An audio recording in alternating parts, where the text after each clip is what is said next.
Hello Year 1, welcome to your topic lesson. If you were unable to join me for the Zoom, we're talking about things that float and things that sink.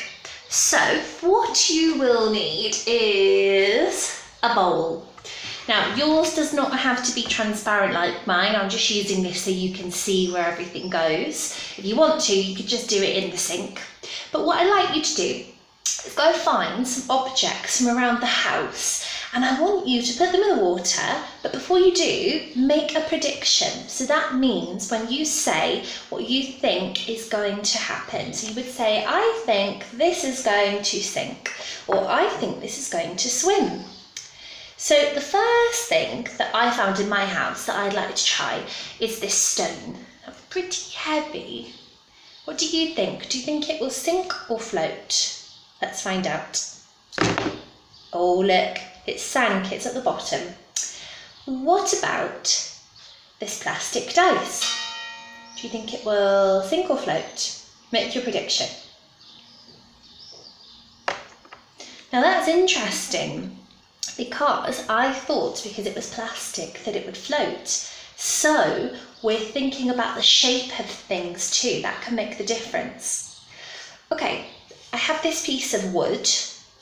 What do you think? Oh, okay, too big. It's all right, we'll try with something different. I have this piece of wood. So, little clothes peg.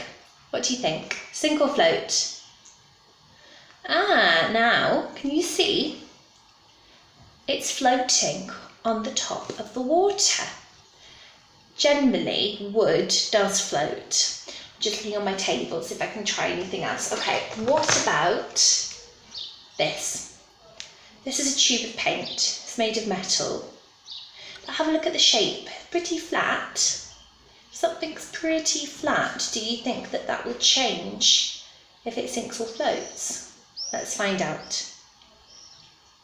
Oh no, that sank. Okay, let's do one more. Okay, I've got this plastic pot of paint. What do you think? Now that's interesting because this is plastic and the dice is plastic. This floats, but the dice doesn't. So it can be the shape of something that makes all the difference. If you think about a ship or a boat, they're made of metal, aren't they? And you might think, well, metal's heavy, it's hard, that's going to sink. But think about the shape of a boat. It's like this, isn't it? Okay. And then of course it's got lots of air spaces inside. So have a go. I want you to make a little video for me, and before you put each item in, I want you to make your prediction and say what you think is going to happen, okay? All right, have fun.